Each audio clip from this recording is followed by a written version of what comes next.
A very good morning to you. Many thanks for finding time to be with us this morning. My name is Lillian Muli and this is a Citizen Extra. And more than 1 million Standard 8 candidates will sit for this year's Kenya Certificate of Primary Education KCPE exams, which begin today officially. This being the 31st of October. This will be the highest number of candidates ever registered in the country since the start of the national exams. The pictures you're seeing on our screens there are of Olympic Primary School here in Nyeri County as KCB candidates queue, get their details verified. And this was earlier. The exam is currently underway, and those are pictures that we're getting from Olympic Primary School here in Nyeri County. Remember, from what we know, the management of the examination has been improved, and among other issues, the candidate's photo will this year be on the exam sheet. And these are some of the changes that have been implemented as these candidates sit for their KCPE exam. So what you're seeing on your screens is security check, if you like, by invigilators. There have been cases of exam cheating in previous exams, and it is hoped that this will change, of course, with the changes that have been introduced by the Education CS.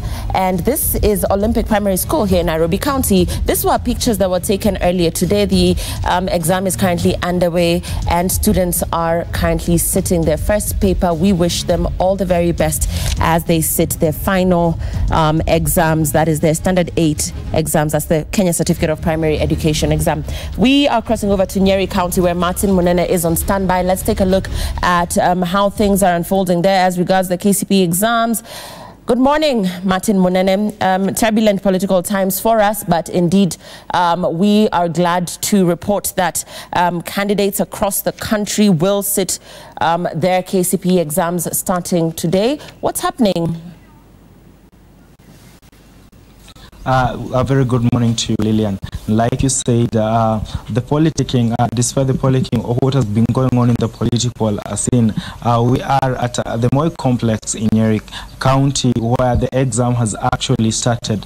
This morning, we saw CS Jomo Shero come and inspect and ensure that everything is in order, and he had a message from CS Matiang'i that everything has been done to ensure that things are in place. And I can say that in Nyeri County, the exams have started as they should have, as scheduled. And where I'm standing today, we witnessed teachers and invigilators actually just go through to ensure that the students who are going to be sitting for their papers are actually inspected, and it is happening as it should, as expected according to the law. And with me here this morning is the principal of this particular school, who's just going to be giving us a perspective of what his take as a part of the as a member of the teaching fraternity and people who are actually conducting this exam, to just give us an insight of how the situation is like in Nyeri County. So kindly, you can tell us, kindly start us off with your name and tell us how has the exam started in your school?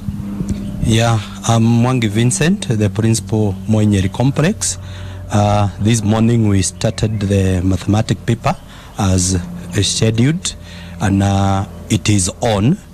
The pupils are well prepared, and this morning we were also privileged that we had the CS Mushero with us and other dignitaries, and he also brought the message from our Honorable Fred Matiang'i, and also a message from the President, and he has wished the candidates best of their luck as they sit for their exam. Otherwise, our pupils are okay, they are confident, and the paper is progressing well. All right, and there has been a lot of politics going on, and what has been going across the country affected your preparedness as a school and even other schools, especially when it comes to this particular examination? I want to say that as Moi Nyeri complex, we were not affected by the politics that was going allowed in the country. Our pupils and the teachers continued well, and the political leadership in Nyeri County actually wished the pupils success, so they did not affect us negatively, and we are happy that they are also supporting the children of Nyeri County, and we are okay. Okay, and maybe finally, this particular year, this is the largest number of students sitting for their exams. Is there an increase in numbers in your school? And also, what is the ratio of boys to girls who are sitting for this particular exam this year? Yeah, this year we have a candidature of 227, 114 girls, and 113 boys. Last year we had 207. So this year there is an increase of 20 candidates. All right. Thank you very much and all the best. And that is how things are in this particular school, Lillian, and across this particular county. And like Principal Vincent has said, there has not been any incidents that can prevent the students from being able to write their papers as they should. And it's relatively calm in this county. Students are happy and they've started writing their mathematics paper. And of course, you're going to be following the other papers across the county just to see what it's like across this particular county. Back to you in studio, Lillian. Thanks for that. That's Martin Munene in Nyeri County. We're crossing over to Siaya now, where Siaya Governor Colonel Rasanga earlier gave a goodwill message to KCPE candidates. Let's listen in. This opportunity to send goodwill message to students that are going to undertake CPE examinations and Form 4 KCS examinations for this year, 2017. Having prepared for these examinations adequately with the help of their parents and teachers, it is my confidence that you will courageously overcome the fear associated with examinations and pass the test before you. Thirdly, Siaya County is known for producing academic giants, and I'm proud to say that you will belong to that group by the end of these examinations.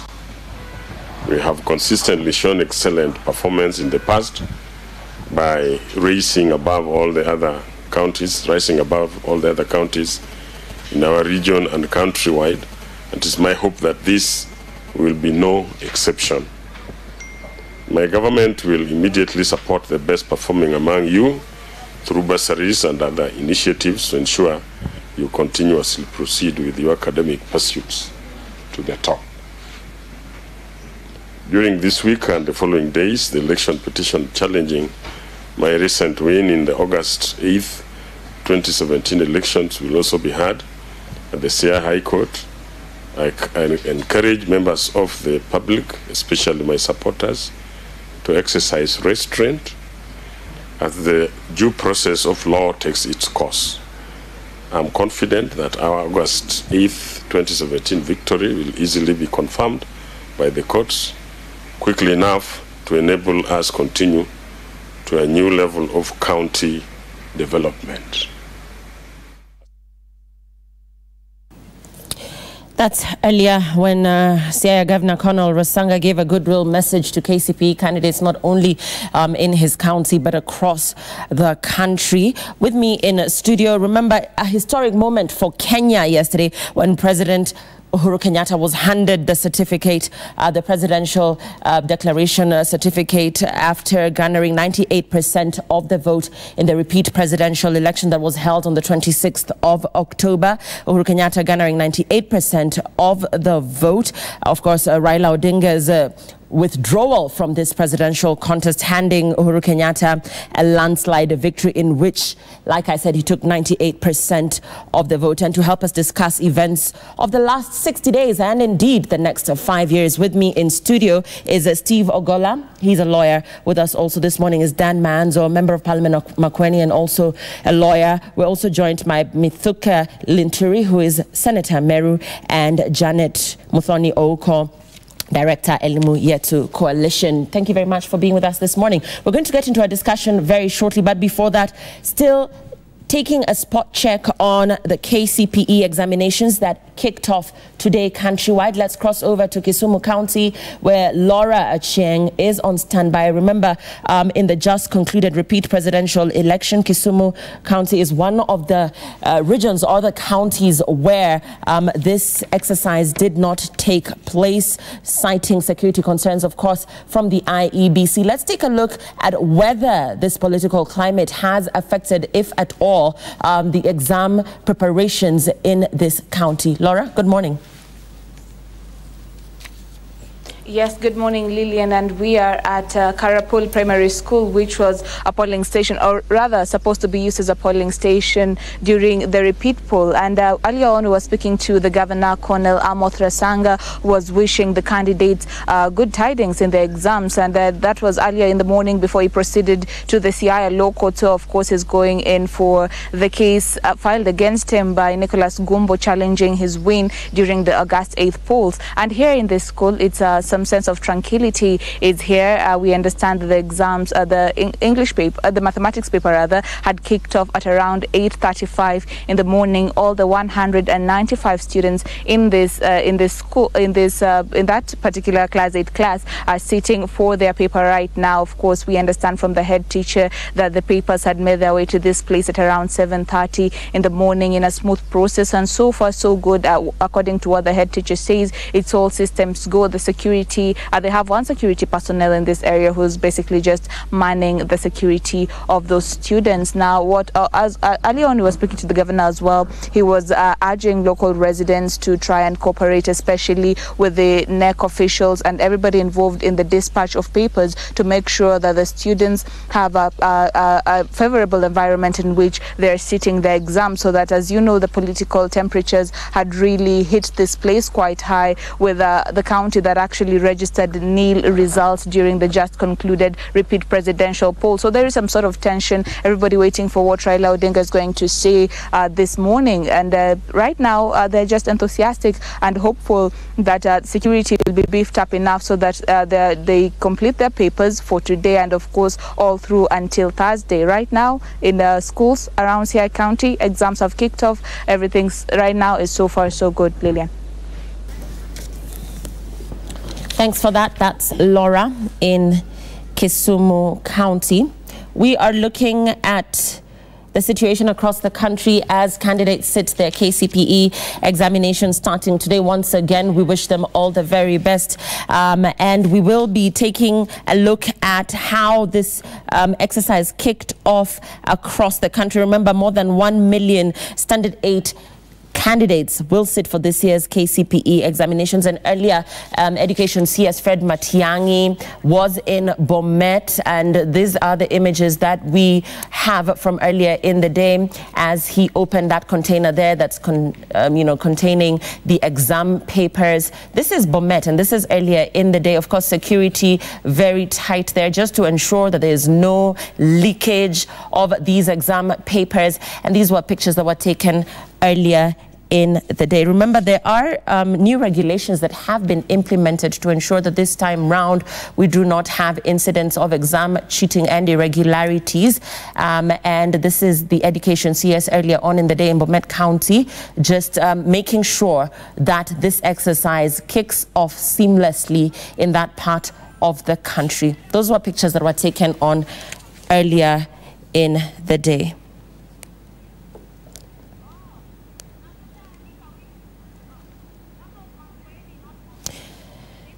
Actually, a correction coming in from our newsroom. What you see indicated down on your screens is that this is Bomet County, but this is actually Makueni, and this is earlier today. Dan Manzo, you should be aware that this is actually your county. So this is Makueni County and not Bomet. Apologies for that error, and we've corrected that. This is the Education CS who made his way there today, and he is just checking to see that indeed these examination papers have been brought to that particular examination center, that they've been sealed, and that there are no anomalies as of now. So there you have it. That's the KCPE answer sheet.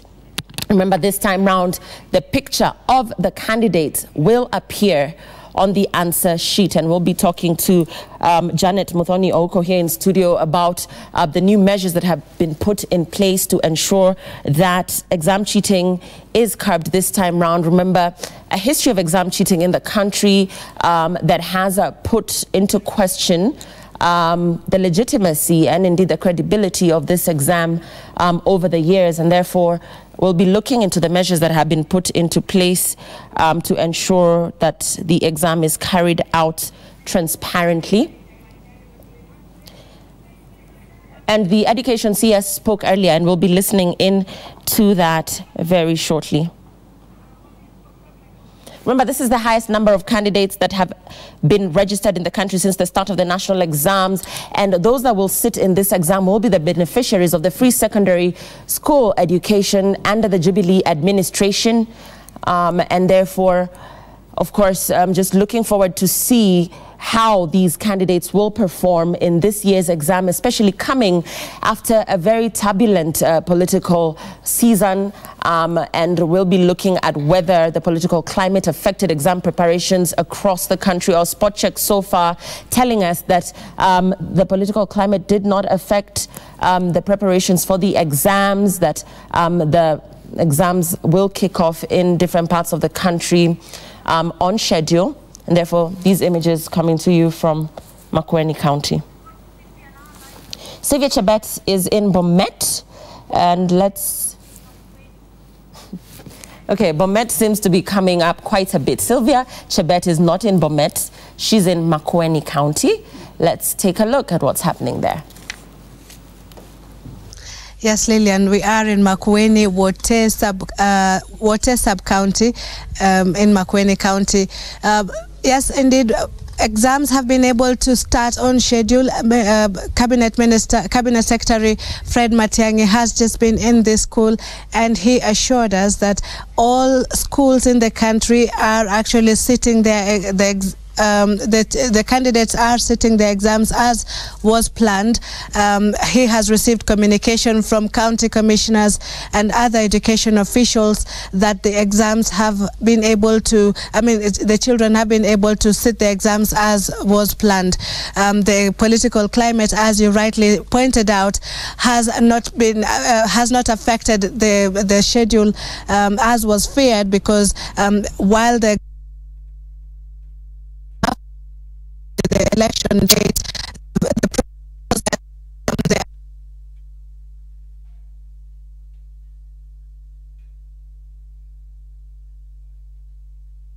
they have been able to, fortunately that has not happened, and the children are currently all have started the exams. It started at 8:30 this morning. The minister, the Cabinet Secretary Fred Matiang'i, was in Wote sub-county to open a container that contained the exams that have been distributed to more than 100 schools in this particular region. I'm told various ministers, Cabinet Secretaries and Principal Secretaries have also gone to other parts of the country to oversee or to just encourage the students in those particular schools, and also to ensure that the exams go on as was planned. It's a deliberate effort by the government to ensure that all efforts are directed to this particular exercise. The Cabinet Secretary said it was a very important exercise for the government, that the students are able to sit the exam in a peaceful environment, and that they are able to actually achieve the results they have worked for, because it's been 8 years of preparation for the standard 8 students, 1,003,000 of them, and in about a week the Form 4 students will be beginning their exams. About 600,000 of them will be sitting the exam, Lillian. Many thanks for that, Sylvia Chebet in Makueni. And Education Cabinet Secretary Fred Matiang'i was there earlier on before this exercise kicked off in that county. 1.6 million students beginning their KCPE exams and indeed their KCSE later on in the week, and therefore just looking at how preparations for this kicked off, and indeed just taking a spot check across the country to ensure that the exercise has started. All Form 4 candidates, now we're talking about the KCSE, which is yet to start, to register for their papers. Had their papers postponed earlier due to disruptions of their examinations schedule because of last week's repeat presidential election. But according to the timetable by the Kenya National Examination Council, the KCSE exams will take place for 1 month, while the KCPE exams will last 3 days starting today. So the KCPE exams have officially kicked off in the country. They will take place for 3 days. KCPE candidates will proceed to sit for their mathematics, English language and composition, which will be done today. Those are the papers that will be done today. And of course, Kiswahili and Insha will be done tomorrow. The 3-day examination is scheduled to end on the 2nd of November, with the candidates expected to sit for their science and religious studies papers as well. So we've taken a look at what's happening in some parts of the country so far. We can report that the exercise has kicked off and that candidates are currently sitting for this exam, which is the culmination of their 8 years in primary school here in the country. That's the KCPE exam, which has officially kicked off today. Janet Muthoni of the Elimu Yetu Coalition, let's talk about the exam regulations that have since been put in place, and whether you view that as a move that will actually improve the incidence of cheating that we've seen before. Thank you very much, Lillian. I think we are coming from a situation where we have seen the Kenya National Exams Council and the Ministry of Education really reassure Kenyans and bring back the confidence that Kenyans had lost on the education system. Last year was the first time when a raft of measures were made to at least go towards having an exam, a cheating-free examination. And I can say that this year now we are seeing an improvement from the learning that we got from 2016, and the Ministry of Education and NEC really being stricter, and I guess it's from what they learned in 2016. Let me first assure parents that really everything is well, because one of the things that people do is just imagine that the children are the only stakeholders. I know parents that have invested for the last 8 years and looking at the futures of their children would want to hear statements of everything is going on fine. And I think for me, looking at where the Kenya National Examinations Council and the ministry is, I would now say that the only threat probably could be the security, given where we are as a country in terms of politics. And this morning we get an assurance from the CS, who is doubling up as the education and interior, that really a lot has been done. And I want to really thank the Governor Rasanga, because where the situation now requires other stakeholders to come in, because we've seen the ministry and NEC embrace other stakeholders like the Ministry of ICT, the Ministry of Interior, but the role of politicians at this particular time, I think for me is really critical. And looking at politicians that are telling their people, this is not a Jubilee exercise. This is a national exercise for all of us. The stakes are for all of us. And therefore, we should move in to even inspire more confidence, because this is about us and it's about our people. I think for me, that I would expect that kind of a partnership coming from the political class. But otherwise, looking at the logistics, the ministry has, and the Kenya National Examinations Council have, for example, deployed more examiners, learning from the experiences of 2016. They've procured more metallic containers. And at least now, we get an assurance that now every child is seeing the paper for the first time, and they're almost seeing it at the same time across the nation. I think for us, it's good to appreciate effort. We really congratulate the CS Matiang'i and the chair of NEC, because it has been a lot of work done. And looking at sometimes when we were arguing that, no, we want to change the exams, calendars and everything, I think one of the best things I've learned from the CS education is staying firm. Because sometimes the children do not have a platform to come here and argue with politicians, for example, that no, do not change the date, change the date. But I think remaining firm and assuring the children of this country that yes, you come first, and we know that this exercise is so important to your lives just as much as politics is so important to the political class. I think it's a thumbs up for the managers of the examinations and the minister for maintaining the date. Lillian, we argued that changing the date has got so many implications to the children. And even myself, when I was sitting as a candidate, if it would be changed even for an hour, you remember especially the secondary school, you'd get so offset, off balance and everything else. But seeing that we have been able to move on with our politics and we have been able to allow children a conducive, atmosphere, I think for me, even for Kenyans and the political class, it's thumbs up.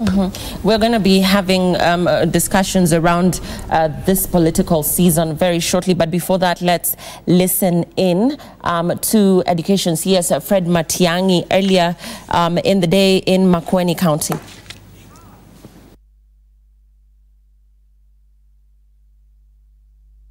This week and until the 30th of November, we are all focusing on our children. And you, my colleagues, the head teachers, more than anyone else, knows how important this is. Some of our children have waited for this for 8 years, others for 4 years. It is time for us to pay attention to our children and their progress in school. So you heard our president last night, and would like to join in call that let us all now focus on our children. This time round, all interest to the welfare of our children. And then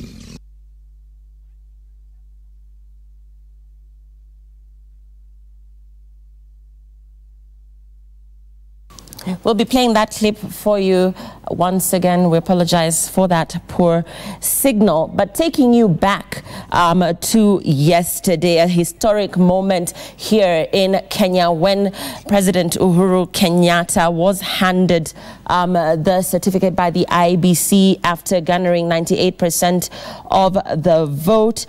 This was something of a historic moment for Kenya, with only 38.8% of registered voters having cast their ballot. And of course, this is different from what we saw in the August 8th poll, where there was a high voter turnout. Let's begin with you, Stephen. What should Kenyans expect beginning today after this dramatic political season? Well, I think, thank you, Lillian. The announcement of the results yesterday marks the end, brings us to a near close of the electoral process, because the electoral process of the election period, as defined by law, starts 1 year to the election, the nomination, campaigns, election, and now we are at the level of dispute resolution, because that is what can be expected to take place now. So we can expect that anybody who wants to challenge the outcome of the election can file a petition within 7 days. That is what is established in the law. The Supreme Court will have 14 days to make a determination. 14 days to make a determination. What I'd like to pose to the political class, because we saw this election was punctuated by a lot of elite bickering and a bit of tension because of divisive politics. I would really pray, Lillian, that as we enter into this election dispute resolution, that we search our souls as a country and determine what really is important for us. For instance, I'd like to pose, the Constitution's the validity of the Constitution depends on its continued acceptance by the people. Do we really believe in this Constitution? If we do, then we'll look for solutions within the Constitution. That means that the people that go to court, they don't go to court for their own amusement, they go to court to seek a solution, and a solution that comes from that court will certainly be favorable to other people, will not be favorable to another section of the community. Are we ready? And I'm glad that Honorable Manzo and Intrude is here to tell us, are we ready, still the two main political formations, to be bound by the judicial decision? Because if you are not ready to be bound by that decision, then we'd rather not go there, because we then seek to undermine the rule of law. But if we go to court, we should be prepared to hold the bindingness of that decision as true to all of us. Dan, should this become a matter of litigation, and we're looking at possible scenarios, let's talk about the lack of trust in institutions and whether the judiciary can offer a solution, if at all. We've seen a lot of mistrust in institutions. The IEBC itself has been put under a lot of scrutiny, the judiciary as well. Yes, because of part of the employees of IEBC or Secretariat to be partisan, there has been a mistrust. If you compare it with the examination body, and you can see examination. And by being partisan, are you narrowing down to any particular individual? Of course, the individuals know themselves, and even that information has come out even from one of the commissioners, that the commission, part of the commissioners were partisan and part of the employees were partisan. But looking at the future, first of all, we want to build a strong nation, unite our nation. It is now divided into two halves. Definitely Kenyans, and I've received a lot of requests and advice. A lot of Kenyans are dissatisfied and they want to go to court as individuals, and the constitution says any Kenyan dissatisfied with the outcome of the election can proceed to court. It is as notoriety as the day and night, that the sun rises in the morning and sets in the evening, that the election under the constitution is a nullity. It was just a show of some sort. The constitution is quite clear. Election must take place in every constituency, 290 of them. That did not happen. IBC has no proper explanation. Examinations are happening in every constituency. Steve, I'll have you respond to that. From a legal perspective, the election must take place in 290 constituencies, but in a scenario where the IBC actually made all efforts to deliver the voting material, to actually make sure that the polling officers and electoral officers were stationed at their particular polling stations, but supporters of this other side of the political divide made that impossible. Would NASA then have a case in court? Lillian, I think the kind of interpretation privileged by Mheshimiwa here is this, what probably speaks to NASA's issues, but not necessarily what the Constitution says. Well, Article 138 sub Article 2 really does require election to be conducted in each and every constituency. If IBC had opened the polling stations and people refused to go and participate, then there would have been a serious legal challenge in terms of satisfying, because I said before that the Black's Law Dictionary defines the result of an election as a total of ballot votes cast. So if there are no ballot votes, if there are no votes cast, then you can't return their election. But that scenario, we don't have it here now. What we have is that IBC postponed elections in some electoral areas. That has some unintended consequences, which I think NASA does not want to recognize. The obvious one is this. The obvious one is this. Section 55B of the Election Act provides that if IBC is of the view that it's no longer tenable to conduct election in a particular electoral area due to security concerns or maybe fear of violent disruption of voting, it may postpone that election to a near future date, which to the next date, which is practicable. I think we saw IBC attempting to conduct that election on Saturday, 28th of October, but the question was it really practicable? Because there was this climate of fear around election of officials and materials, whether that election could go on.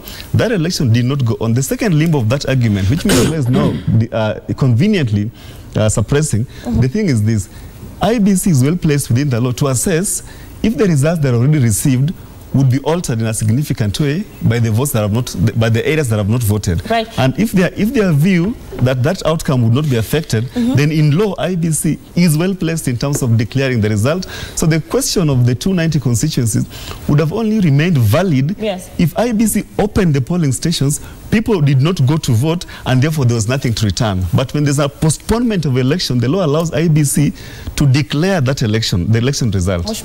Yes, if people don't go to vote, then you make a return of zero return, which is part of election. When the constitution framers were very wise, and that particular provision is not by accident. It foresees a situation whereby IBC should have taken care of the stakeholders. They should have made sure that there were talks, and because of that sort of climate situation of politics, then the election did not take place in 290 constituencies. It has not taken place in 25 constituencies. It's very enormous. Not one constituency, not two. So the constitution is quite clear. If it is done, if you miss one constituency for whatever reason, then that election is a nullity. Senator Linturi, yesterday before the IEBC chair declared the presidential results, he actually went into a very elaborate statement about the changes that IEBC had put in, including changes in the key secretariat staff. And we know that the IEBC has been bedeviled by a couple of issues, including one of the key players in this commission, jumping ship or abandoning them 2 weeks to this repeat presidential election. Are you confident that the IEBC carried out a better exercise in comparison to the August 8th poll? Are you confident that the IEBC actually carried out a seamless exercise this time around? Lillian, before I make a comment on that one, kindly allow me take the opportunity to comment on the first clip and wish our candidates the best of luck in the examinations. You know, at times we carry this tag of politician, and we also forget that we are parents, and we have also that social responsibility of trying to participate in the modeling of these future leaders.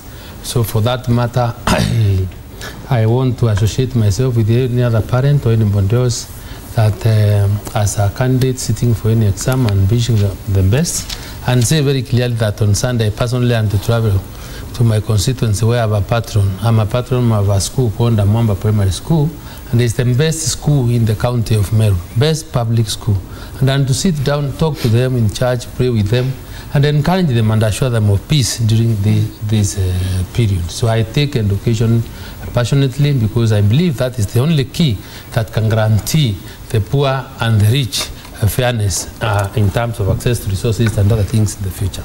But this other issue that is in the public domain about the election of President Uhuru Kenyatta, let me tell you, I have no doubt in my mind that President Uhuru was elected through a fair democratic process after the court made a decision that the elections be repeated on the 26th of October.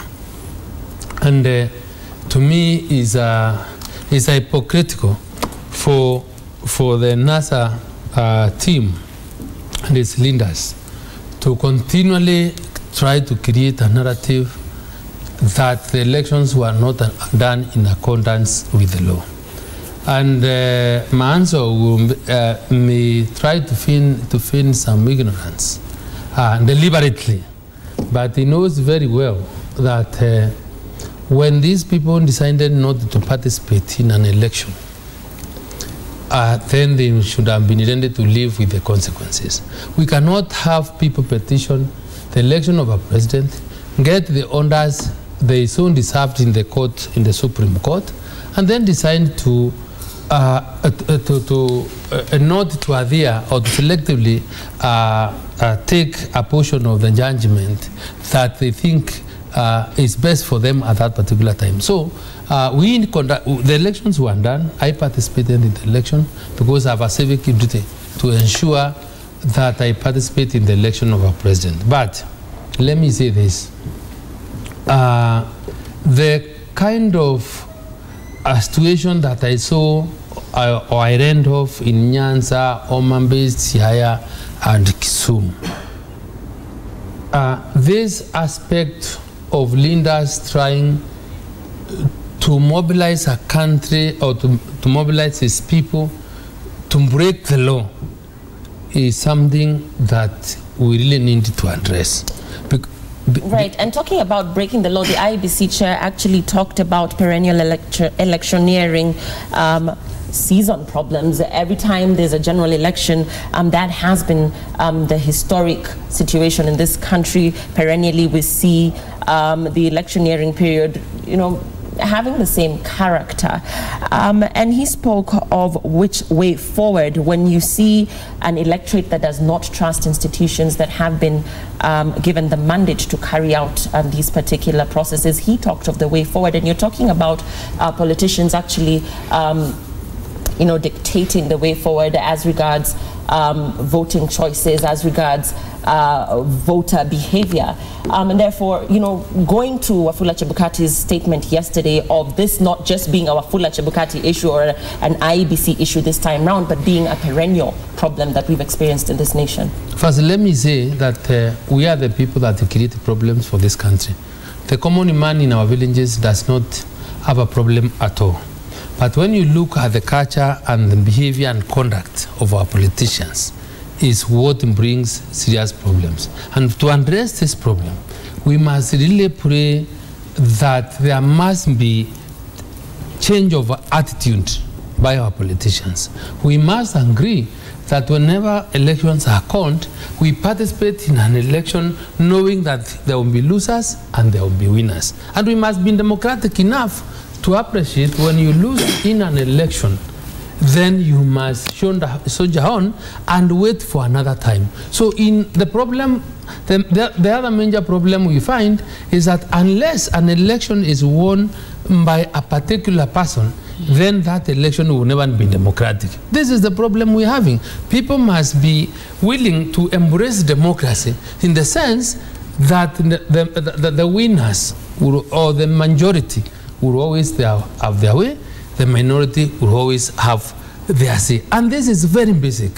So when you look at the results or the outcome of the just concluded elections, and when you try to interrogate what the constitutional provisions in terms of declaring who a president will be, especially Article 138, I think, subsection 4, they say it's 50% of the votes cast plus one. So the framers of the Constitution envisaged a situation whereby the country can even be divided to the extent that two candidates can get 50-50. But to break that tie, you only require one vote. So it is not a new phenomenon. So, and as long as one has satisfied the requirements of what is provided for in the law, in terms of the procedure and in terms of the criteria required for declaring a president, then it is not enough to say that so-and-so is a minority president, so-and-so did not get the kind of the turnout that was required. And remembering why even that was to be in the Constitution that way, our laws in Kenya do not make it mandatory that people must vote. Talking about turnout, Janet, the low voter turnout, is there a rationale, the reason why there were no long queues this time round, and indeed why, when I listen to analysis across different media houses, people are converting perception into percentages. The fact that there were no long queues essentially meaning that people did not turn out to vote. From your assessment, is this the exact case? Because the IEBC put voter turnout at 38%. I think I just want to agree with what the senator says, that in this country, I think we have overrated the political class, and sometimes they really disappoint, especially when you listen to some arguments. Why? Because even the crisis, the confidence crisis that we are having in some institutions, it is instigated by politicians. So that when you're sitting in a particular institution and you're not articulating the interest of a particular political party, you're called incompetent, you're called compromised, and so many other things. And I want to just give you one example. In this country, when the Minister Matiang'i moved into the education sector, everybody in this country said that we would even vote for such a president. Somebody who is firm, somebody who is focused, somebody that shows results as and when they are asked for. But when he moved to the interior, because there is some politics about, we are saying this, but and then the political class just decides that this is the wrong person and so on and so forth. And I think for me, it is important for us to separate some issues and just learn to tell the politicians in their face that no, in this one, I don't think that you're going in the right direction. And sometimes also as Kenyans, let us tell the political class that yes, we also have some brain, we also think, and we also have a stake in saying the direction that this country should go. For example, listening to what Chebukati was talking about yesterday, you could see a man that is really traumatized, a man who is stressed, and really in all human relations, fields, you cannot deliver under some circumstances, yet you are still expected to deliver. So I think for me, as he says, it is good for the political class to be pushed a little bit so that they can give room for professionals to be able to do their work, and let us know to separate interests. Because when your interest is not met by particular institutions, then you blame them, you tag them names, and you create this kind of euphoria that this one cannot serve our purpose, and a lot of double standards. If we are really talking about implementing or obeying our constitutions, can we obey every other institution? If you're talking about you have confidence in the judiciary, for example, can we also put you to task when you do not respect an institution like the IEBC, so that we don't see a lot of double standards going all the way? We're taking a very short break. I'll have you right of reply very shortly as we take a break. Please, briefly, Dan Manzo. Thanks. Would you like to say something? No, it's okay. Let's go to the break first. We're going to say something. So we're yet to hear from the other side of the political divide. We'll be taking or shifting our attention to NASA's next move after yesterday's announcement. We're back with more in the next hour. Stay with us.